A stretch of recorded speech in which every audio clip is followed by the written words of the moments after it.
जय माता दी। मैं नीलम मिश्रा अपने YouTube चैनल ज्ञान दर्पण में आप सभी दर्शकों का स्वागत करती हूँ। आज मैं आपके समक्ष प्रस्तुत हूँ लेकर के श्रीमद् भागवत महापुराण की बहुत ही अनुपम कथा। कथा तो सभी अनुपम होती है क्योंकि प्रभु का गुण है, प्रभु की प्रशंसा है, प्रभु का गुणानुवाद है, तो क्यों नहीं सुंदर होगा, क्यों नहीं अनुपम होगा। तो आज 10वें स्कंध से एक कथा लेके आई हूँ, एक अज्ञानी राजा की कथा। अज्ञानी राजा पौंड्रक की कथा। पौंड्रक राजा किस प्रकार अज्ञान में फंसा हुआ था और किस प्रकार उसने भगवान कृष्ण को चुनौती दी और किस प्रकार उसका उद्धार भगवान कृष्ण ने किया। तो इसे सुनते हैं, आप सुने, आनंद लें और प्रभु की भक्ति करें। तो सुनिए। एक बार की बात है, सुखदेव जी कहते हैं राजा परीक्षित से, परीक्षित ने पूछा कि महात्मन अब आगे आप क्या सुनाने वाले हैं, हमें कौन सी कथा आप सुनाएंगे। तो सुखदेव जी कहते हैं कि आज मैं एक अज्ञानी राजा की कथा सुनाऊंगा। तो अज्ञानी राजा पौंड्रक की कथा सुनाते हैं। राजा परीक्षित जी मन लगा के, ध्यान लगा के सुनते हैं, आप भी सुनो। तो करुष देश में एक अज्ञानी राजा था, उसका नाम था पौंड्रक। तो पौंड्रक राजा बहुत अज्ञान और अहंकार से भरा हुआ था। इतना अहंकार उसमें था कि वह किसी को कुछ जानता ही नहीं था। स्वयं को ही भगवान मानता, स्वयं को ही वासुदेव कृष्ण मानता। वह कहता हम ही सब कुछ हैं। इतना वो अंधा हो गया था अपने अहंकार में, अपनी सुविधाओं में, कि वह किसी के बताने पर, किसी के समझाने पर उसके समझ में कोई बात नहीं आती थी। जब कोई बात समझ में ही नहीं आए किसी को, तो कोई क्या समझा सकता है। जिस पर भगवान की कृपा नहीं होगी वो कहाँ से किसी की बात समझेगा, कहाँ से भगवान का गुणानुवाद सुनेगा और कहाँ से अपने को विनम्रता में ला पाएगा। कि मनुष्यता तो हमारी यही है कि हमें विनम्र होना चाहिए, हमें भगवत चर्चा सुननी चाहिए, हमें अपने को भगवान के समक्ष तिनका भी हम नहीं हैं। यह प्रति क्षण प्रति पल दिमाग में होना चाहिए, आपके हृदय स्थल में, तभी आपका कल्याण है।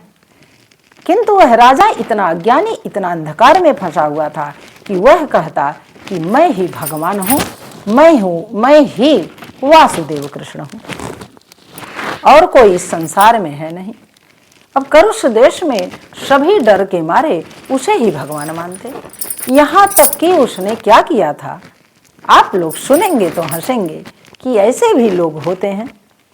उसने क्या किया, पीताम्बर धारण कर लिया, पीताम्बर धारण कर लिया और चतुर्भुज बन गया। लकड़ी के 2 हाथ लगवा लिए जिससे हमारे 4 हाथ हो जाए, और सभी गहने जिस प्रकार भगवान कृष्ण पहनते कि हाथों में कंगन, अंगुली में अंगूठियां और कान में मकराकृत कुंडल और वैजंती माला, पीतांबर, कमर में करधनी, पांव में नूपुर और माथे पर मोर पंख के मुकुट। तो इस प्रकार वो लगाता और अपने को भगवान कृष्ण कहता।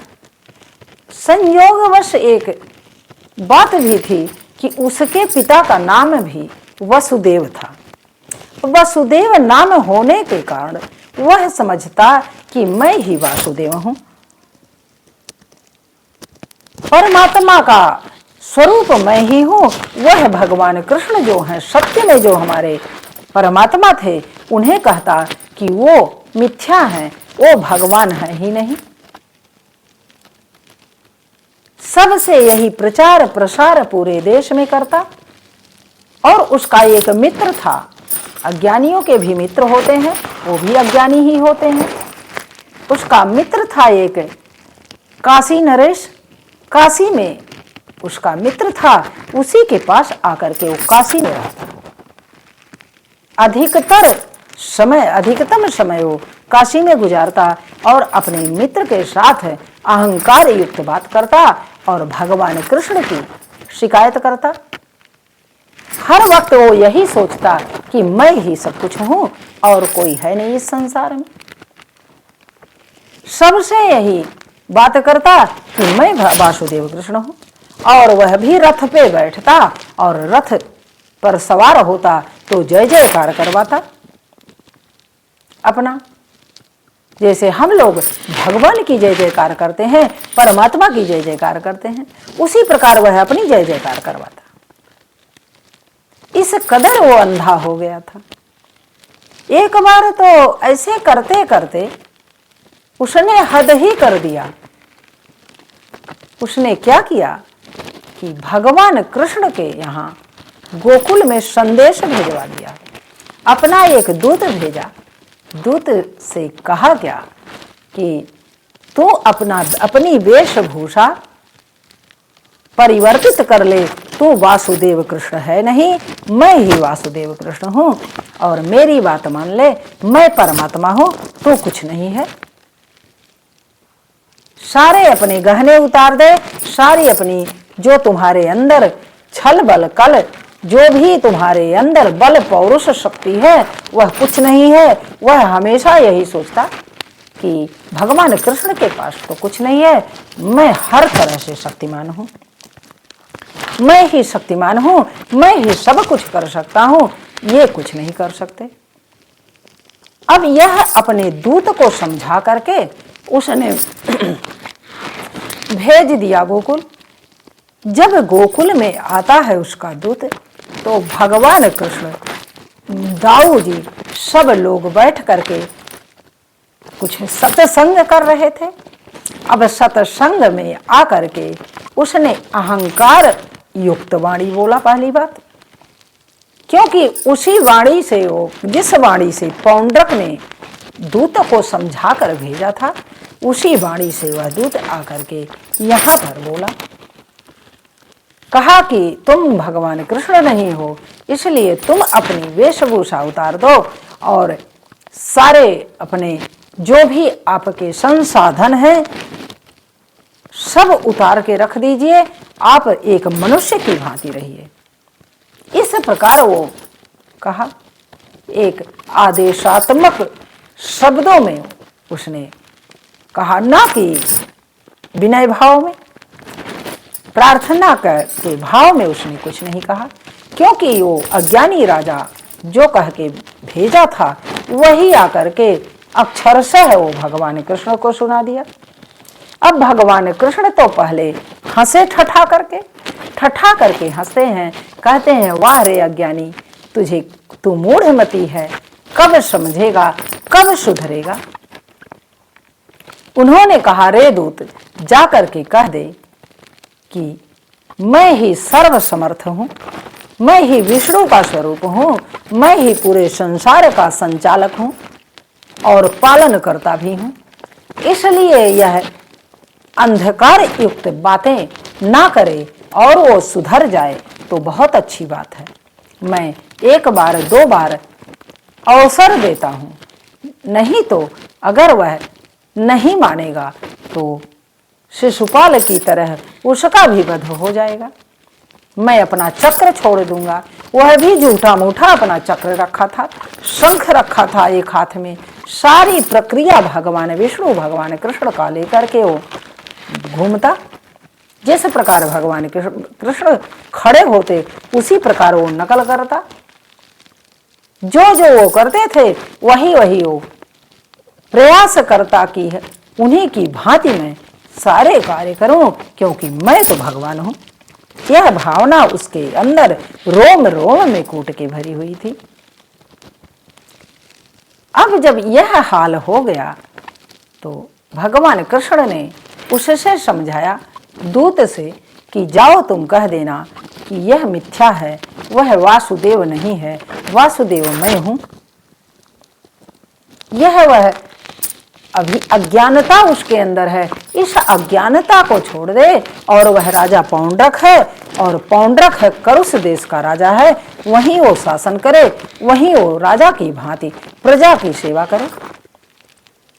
इससे आगे सोचने की उसे आवश्यकता नहीं है, क्योंकि संसार का संचालन तो मैं करता हूं, उसे कोई आवश्यकता नहीं है। जब इस प्रकार समझाते हैं, किंतु दूत को भी तो अहंकार था। दूत ने अट्टहास पूर्वक हंसा, और दूत हंस करके चल देता है और आवाहन कर देता है भगवान कृष्ण का, चैलेंज कर देता है, चुनौती दे देता है कि हमारे राजा पौंड्रक जो हैं वो सर्वशक्तिमान हैं, भगवान विष्णु के स्वरूप भगवान कृष्ण हैं, वासुदेव वही हैं। आप झूठ मूठ का वासुदेव मत बनो, नहीं तो तुम्हारी खैर नहीं है। जब यह कहकर पौंड्रक का दूत चला जाता है तो भगवान कृष्ण को बड़ा दुख होता है कि हाय रे जीव, तुझे ज्ञान नहीं हो रहा है, ज्ञान होना आवश्यक है। इस संसार में भी ऐसे ही लोग हैं बहुत, जो कहते हैं ईश्वर है ही नहीं, हम ही सब कुछ हैं, हम ही जो कर रहे हैं वही हो रहा है और कोई कुछ नहीं है। किंतु यह ज्ञान होना चाहिए कि कम से कम यह समझ लें कि सबका आहार कौन देता है, पैदा कौन करता है, मृत्यु कैसे होती है, इसको क्यों नहीं रोक लेते अगर परमात्मा नहीं है। बहुत सारी ऐसी गतिविधियां हैं जो स्वयं चलती हैं, वो क्यों नहीं रोका जाता है मनुष्यों से जो मनुष्य अहंकार में है। किंतु इस पर तो ध्यान नहीं देंगे, अहंकार युक्त बात करेंगे। अब जा करके दूत कहता है तो पौंड्रक तो अहंकार में अंधा था, उसने कहा कि अब उसका मैं वध कर दूंगा, हर प्रकार से उसे भिखारी बना दूंगा, नहीं तो उसका सर काट दूंगा मैं। जब इस प्रकार की बातें करता है और काशी नरेश से वह संवाद करता है कि किस प्रकार भगवान कृष्ण का वध किया जाए, किस प्रकार उन्हें एक आम मनुष्य की तरह बना दिया जाए, ऑर्डर दे करके, आदेश दे करके, आज्ञा दे करके। अब यह तैयारी में जुट जाता है, किंतु भगवान कृष्ण सोचते हैं कि हमारा कोई भी भक्त हो तो सुधर जाए तो अच्छा है, क्योंकि परमात्मा के सभी बंदे हैं। कौन अपने बच्चों को चाहता है कि दंडित करना पड़े, कोई नहीं चाहता। जैसे हम आप अपने बच्चों को दंडित करना नहीं चाहते, जब अति हो जाता है तो लिखा गया है अति सर्वत्र वर्जते, अति की दवाई होता है कि अति नहीं होना चाहिए। अति का अर्थ है कि दंडित अवश्य करना चाहिए, क्योंकि अगर दंडित नहीं किया जाएगा तो वह मनुष्य अपनी कमियों को, अपने अपराध को, अपनी गलतियों पर वो ध्यान ही नहीं देगा, समीक्षा ही नहीं करेगा कि हमने कोई गलती किया है। तो इसलिए उसे दंडित भी परमात्मा करते हैं, और जब परमात्मा की लाठी गिरती है तो हम आप आवाज भी नहीं निकाल पाते। इसलिए अवश्य ध्यान देना चाहिए कि ऐसे कर्म हमसे आपसे ना हो जिससे हमें दंडित होना पड़े। पता नहीं वैसे पिछले कर्म जन्म में हम लोग क्या करके आए हैं कि दुख सुख इस संसार में मिलता रहता है। कोई संसार में ऐसा नहीं है जिसे मात्र सुख ही प्राप्त हो। तो हम ऐसा कार्य क्यों करें जिससे किसी को कष्ट हो, किसी को दुख पहुंचे, किसी को आहत करें और किसी का कोई चीज क्षति पहुंचाएं, किसी को हानि पहुंचाएं। यह हमारा कर्तव्य नहीं है। हमें तो प्रभु के आज्ञा में रहना चाहिए और सबका जहां तक हो सके सहयोग करना चाहिए, दुख हरने का प्रयास करना चाहिए, दुख देने का प्रयास नहीं करना चाहिए। और हमें प्रतिदिन प्रार्थना करना चाहिए कि विश्व का कल्याण हो। संत जन क्या कहते हैं कि धर्म की जय हो, धर्म की जय हो, अधर्म का नाश हो और विश्व का कल्याण हो। एक दिन के लिए ये चीज नहीं है। यह बातें प्रति क्षण प्रति पल हमारे हृदय में होना चाहिए, हमारी भाव में होना चाहिए, हमारे मन में होना चाहिए, मस्तिष्क में होना चाहिए, तब इस संसार का कल्याण होगा। अगर हम नहीं सोचेंगे, नहीं समझेंगे तो कुछ नहीं होने वाला। हम राक्षस के राक्षस ही बने रहेंगे, आप राक्षस के राक्षस ही बने रहेंगे। इसलिए सर्वप्रथम अपने विचार को उत्तम बनाना चाहिए। सर्वे भवन्तु सुखिनः, सर्वे सन्तु निरामया और सर्वे भद्राणि पश्यन्तु मा कश्चित् दुःख भाग् भवेत्। सभी सुखी हो, ऐसा भाव होना चाहिए, तब तो हम परमात्मा के बंदे हैं, नहीं तो हम तो कुछ नहीं है।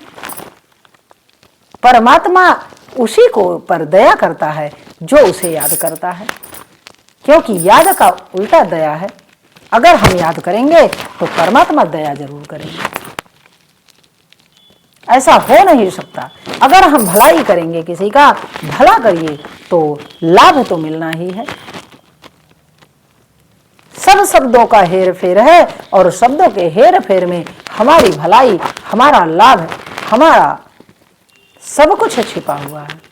हमें उस पर चलना है, आपको उस पर चलना है। आप हम कितना उस पर ध्यान देते हैं, यह सबसे आवश्यक चीज है। तो आते हैं कथा पर। कथा पर अब पौंड्रक राजा बहुत ही दुष्ट, बहुत अहंकारी, बहुत अज्ञानी राजा, अब वह भगवान कृष्ण को मारने के लिए तैयारियां करने लगा, साथ साथ अक्षौरी सेना तैयार करने लगा।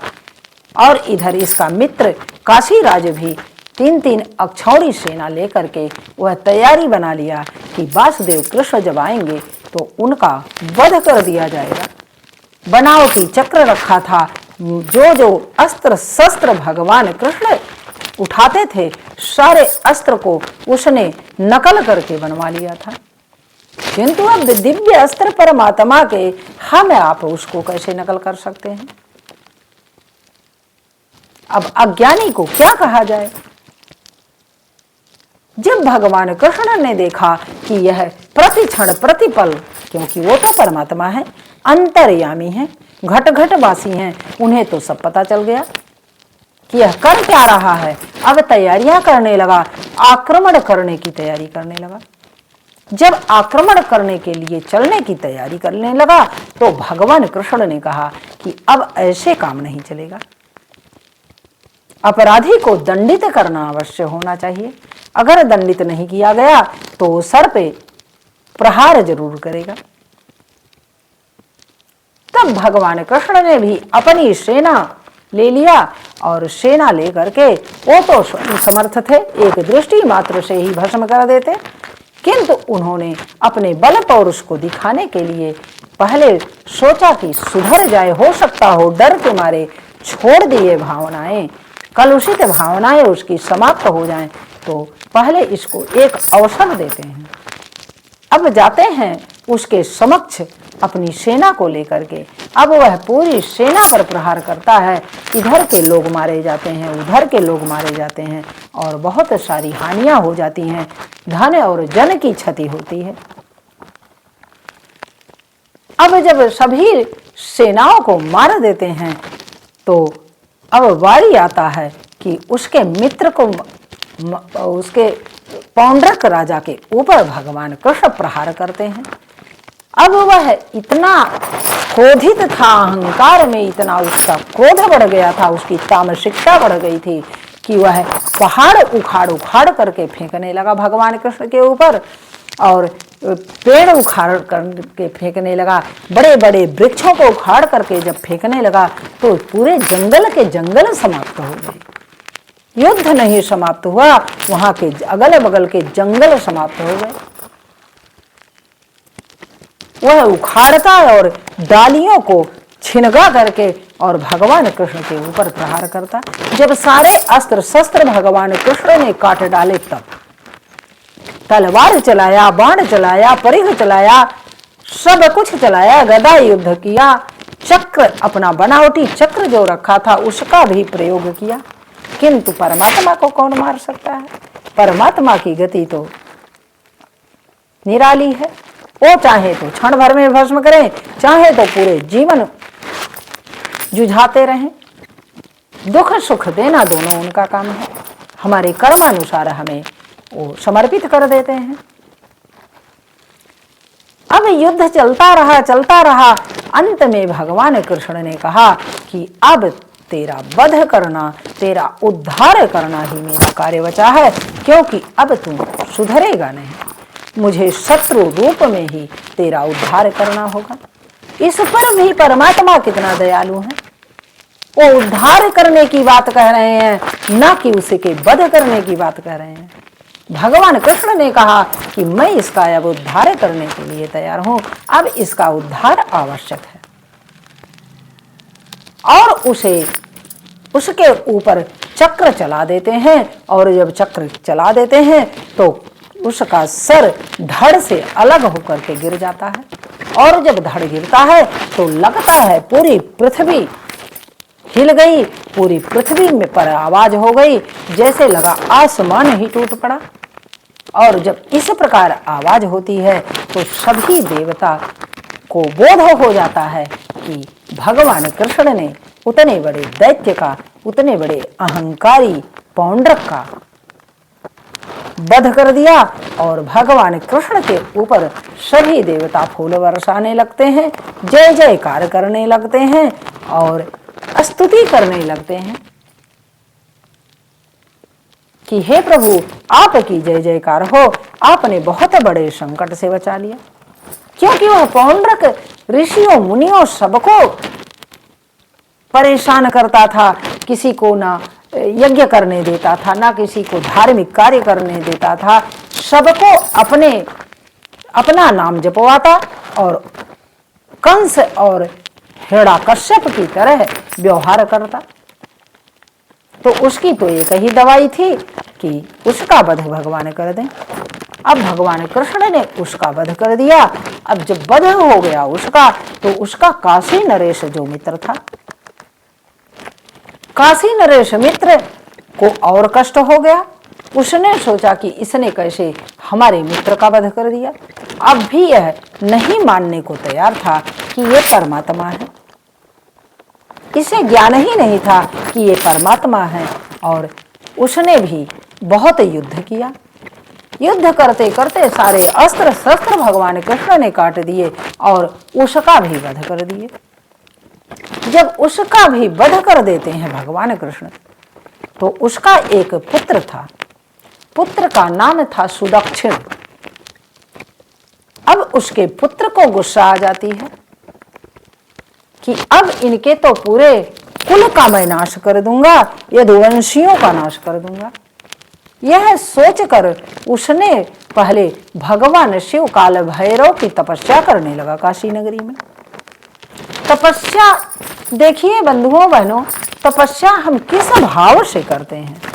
बदले की भावना करते हैं, किसी से शत्रुता को अपने विजय प्राप्ति के लिए करते हैं, या किसी का सहयोग करने के लिए कोई अनुष्ठान, कोई तपस्या करते हैं, किसी का दुख दूर करने के लिए करते हैं, अथवा अपना दुख दूर करने के लिए करते हैं।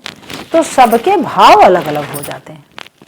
जिस भाव से आप तपस्या करेंगे उसी भाव से परमात्मा फल देगा, क्योंकि भाव ही परमात्मा समझते हैं और आपके ना साधन समझते हैं, ना आपकी अगरबत्ती और धूप समझते हैं, ना आपके सोने का घंटा समझते हैं। उनको तो आपके अंदर क्या भाव चल रहा है, किस प्रकार आप उन्हें अपना सब कुछ हृदय स्थल की बातें समर्पित कर रहे हैं, आपका भाव भंगिमा किस प्रकार है, यही उन्हें रास आता है। क्योंकि लिखा है कि मोहि कपट छल छिद्र न भावा। अगर छल छिद्र आपके अंदर है तो परमात्मा को बिल्कुल स्वीकार नहीं होता है।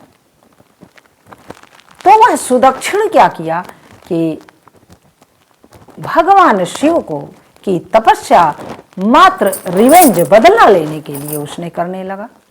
जब बदला लेने के लिए कि भगवान कृष्ण का नाश कर दूंगा, अब मेरे पिता का वध कर दिए हैं और मेरे इनके पूरे खानदान का नष्ट कर दूंगा, मैं इनके कुल का नाश कर दूंगा। इस बुद्धि विवेक से वह करता है तपस्या, और तपस्या करता है तो तांत्रिक शक्तियों की तपस्या करता है और वह जागृत हो जाती है। बहुत दिन तक उसकी तपस्या चलती है और जब शक्तियां उन्हें प्राप्त हो जाती हैं, काल भैरव भगवान शिव प्रसन्न हो जाते हैं और उसे शक्ति प्रदान कर देते हैं, तो क्या करता है कि वह भगवान कृष्ण के ऊपर ही छोड़ने का प्रयास करता है। तो जब वह प्रयास करता है तो वो तो अंतर्यामी है हमारे, नटवर नागर नंदा भजोरे मन गोविंदा। तो अब भगवान कृष्ण परमात्मा है, वो क्या नहीं जानते हैं, उसका भाव समझ गए थे वो। उन्होंने कुछ नहीं कहा, किंतु सोचा जब समय आएगा तब इसका भी देखा जाएगा। अब जब इसे सारी सिद्धियां मिल गई तो यह भगवान कृष्ण के ऊपर दौड़ा और अपनी एक शक्ति उसे प्राप्त थी, उस शक्ति को भेज दिया और शक्ति को भेजा, स्वयं पीछे पीछे चला। वह अग्नि की शक्ति थी, अग्नि रूप में उसने मांगा था। तो अग्नि की एक नारी स्वरूप अग्नि से लहलहाती हुई शक्ति थी, वही आई और उसने आदेश दिया कि पूरे यदुवंशी का नाश कर दो, द्वारिका का नाश कर दो, भगवान कृष्ण का नाश कर दो। और जब वह शक्ति चली काशी से चलती है, भगवान कृष्ण अंतर्यामी, वो जान जाते हैं, उन्हें बोध हो जाता है कि हमारे साथ क्या होने वाला है। वो वहीं उस शक्ति को भस्म कर देते हैं और इसके उपरांत जब उसकी शक्ति भस्म हो जाती है तो सुदक्षिण भी आता है बदला लेने के लिए। सुदक्षिण को भी वो भस्म कर देते हैं और उद्धार कर देते हैं। उन्होंने भस्म करना नहीं लिखा है, श्रीमद् भागवत में भस्म करने के लिए नहीं लिखा है कि भगवान कृष्ण ने कहा अब इसका भी उद्धार करना आवश्यक है, क्योंकि इसने प्रतिपल प्रतिक्षण नाम जपा है परमात्मा का, चाहे वो शत्रु रूप में जपा और चाहे वो मित्र रूप में जपा, किंतु जपा तो ध्यान तो रखा, तो इसलिए उसका उद्धार भी जरूरी है। और सुदक्षिण का भी भगवान उद्धार कर देते हैं और परमात्मा भगवान कृष्ण की जय जयकार होने लगती है। तो भगवान की जय जयकार तो होगी ही। परमात्मा पूरे संसार के तीनों लोक 14 भुवन के मालिक जो हैं, सबको संचालित करते हैं, सबका पालन पोषण करते हैं। तो उनको आप भी भजें, हम भी भजें, क्योंकि इसी में हमारा भी कल्याण है, आपका भी कल्याण है। तो फिर श्री कृष्ण गोविंद हरे मुरारे, हे नाथ नारायण वासुदेवा। श्री कृष्ण गोविंद हरे मुरारे, हे नाथ नारायण वासुदेवा, हे नाथ नारायण वासुदेवा। अब यहीं पर अपनी वाणी को विराम देती हूँ। अगली वीडियो, अगली कथा लेकर पुनः मैं आऊँगी। तब तक के लिए धन्यवाद।